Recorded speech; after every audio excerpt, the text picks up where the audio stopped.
હવે જે પ્રકારે અનેક જગ્યા પર હવે વરસાદી વાતાવરણ જોવા મળી રહ્યું છે, ખાસ કરીને ગુજરાતમાં થંડરસ્ટોર્મની એક્ટિવિટી છે તે ચાલી રહી છે. પરંતુ હવે કેરળમાં સત્તાવાર રીતે ચોમાસું ક્યારે આવવાનું છે ને તેની જે વાતો છે તે આપણે સતત કરી રહ્યા છે 2-3 દિવસથી. ને હવે આખરે ગુજરાતમાં ચોમાસું ક્યારે બેસશે, સત્તાવાર રીતે તેની એન્ટ્રી ક્યારે થશે, અલગ અલગ જિલ્લાઓમાં અત્યારે શું વાતાવરણ છે, કેટલા દિવસ સુધી આ વાતાવરણ છે તે જોવા મળવાનું છે, તેને લઈને આપણે ચર્ચાઓ કરીશું. અને હવે જે પ્રકારની આ સંભાવનાઓ વ્યક્ત કરવામાં આવી છે કે ગુજરાતમાં હજી વાર લાગશે ચોમાસાને આવતા, તો હવે આપણે હવામાન વિભાગ શું કહી રહ્યું છે તે પણ દ્રશ્યો તરફથી જાણીશું. પરંતુ સૌથી પહેલા સેટેલાઇટ ઇમેજ છે તેના પરથી જાણી લે કે ચોમાસું આખરે ક્યાં પહોંચ્યું છે અને શું વાતાવરણ છે તે અહીંયા જોવા મળી રહ્યું છે. સૌથી પહેલા જોઈએ તો અહીંયા કેરળની આજુબાજુ જે વિસ્તારો છે કે ત્યાં અહીંયા જોવા મળી રહ્યું છે કે ગાઢ વાદળો છે તે અહીંયા બની રહ્યા છે, અને તેને જ કારણે હવે કહી શકાય કે કેરળ અને તમિલનાડુના જે ભાગો છે ત્યાં અહીંયા વરસાદી વાતાવરણ છે તે જોવા મળી છે. એટલે કે હવે હવામાન વિભાગ દ્વારા પણ અહીંયા ભારે વરસાદની આગાહી છે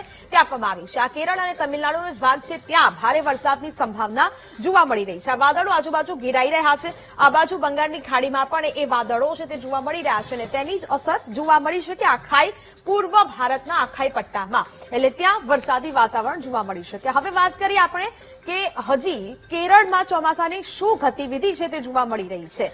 અહીંયા રોજે રોજ આપણે વાત કરતા આવ્યા છીએ કે કેરળમાં ચોમાસું ક્યારે પહોંચશે, ગુજરાતમાં તેનું આગમન ક્યારે થશે, પરંતુ હવે સત્તાવાર રીતે કેરળમાં ચોમાસાનું આગમન છે તે થતું જોવા મળી રહ્યું છે, એટલે કે થઈ ગયું છે. આ કેરળમાં આ સત્તાવાર રીતે ચોમાસું બેસી ગયું છે. આ 30 થી 3 જૂન સુધી, 30 મે થી 3 જૂન સુધી આપણે જે જોયું કે કેરળમાં ચોમાસું નહોતું પહોંચી શક્યું અને ગતિવિધિ છે તે ક્યાંક નહોતી બદલાયેલી, પરંતુ હવે સત્તાવાર રીતે કેરળમાં ચોમાસું બેસી ગયું છે, આવી ગયું છે, અને હવે તેની અસર તમિલનાડુ, કેરળના કેટલાક ભાગોમાં અને ત્યારબાદ ધીરે ધીરે 15 દિવસ સુધી અનેક રાજ્યોમાં આ વાતાવરણ જોવા મળશે. આ બાજુ બંગાળની ખાડીમાં પણ આખા જે વિસ્તારો છે ત્યાં પણ સામાન્ય અને ભારે વરસાદની સંભાવનાઓ છે તે હવામાન વિભાગ દ્વારા વ્યક્ત કરવામાં આવી છે. હવે વાત કરીએ અહીંયા કે એવું કહેવામાં આવે છે કે 1 તારીખ એટલે કે 1 જૂન સુધી કેરળમાં ચોમાસું છે તે આવી જવું જોઈએ, પરંતુ હવે આજે એટલે કે 4 જૂને આ ચોમાસું આવ્યું છે, પરંતુ 3-4 દિવસે કંઈક ચોમાસું મોડું ન કહી શકાય, એટલે ચોમાસું હવે કેરળમાં આવી ગયું છે. વાત હવે ગુજરાતની કે જો કેરળમાં ચોમાસું આવી ગયું છે સત્તાવાર રીતે,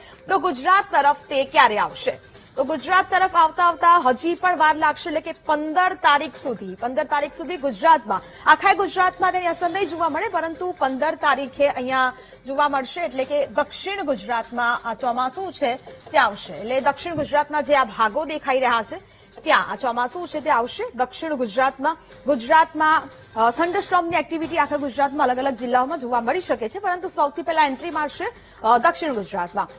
હવે આ રહી આ વાત કે આ ચોમાસું અહીંયા સુધી પહોંચી જશે અને કેરળમાં પહોંચી ગયું ને હવે આગળ વધશે. હવે વાત કરીએ અહીંયા કે હજી ગુજરાતમાં થંડરસ્ટોર્મની એક્ટિવિટી કેવી છે, ક્યાં ક્યાં વરસાદી સંભાવનાઓ છે તે જોવા મળવાની છે.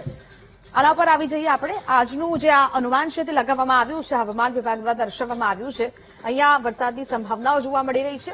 કચ્છમાં વરસાદ થઈ શકે, બનાસકાંઠામાં, પાટણમાં, મહેસાણા, સાબરકાંઠા, ગાંધીનગર, અરવલ્લી, મહીસાગર, આ બધી જ જગ્યાએ જે વાતાવરણ છે તે જોવા મળી રહ્યું છે, એટલે કે ગાજવીજ સાથે છૂટોછવાયો વરસાદ આવી શકે.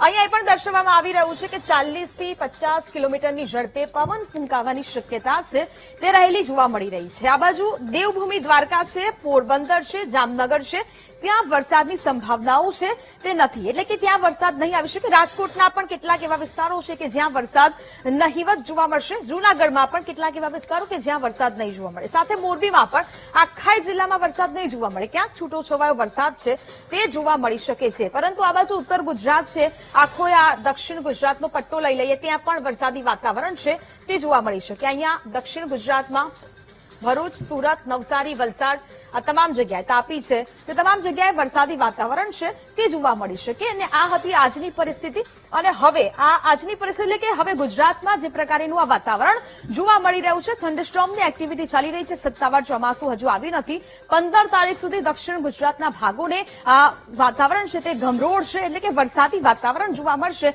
પરંતુ એવું કહી શકાય કે હવે ગુજરાતમાં સત્તાવાર ચોમાસાને બેસતા હજી પણ રાહ જોવી પડશે. આમ તો 15 તારીખ સુધી એવું કહેવાય છે કે ગુજરાતમાં ચોમાસું આવી જવું જોઈએ, પરંતુ આ વખતે ચોમાસામાં જે પ્રકારે કેરળમાં જ મોડું પહોંચ્યું છે, તો પછી અહીંયા આવતા પણ હજી વાર છે તે લાગી શકે છે. હવે વાત કરીએ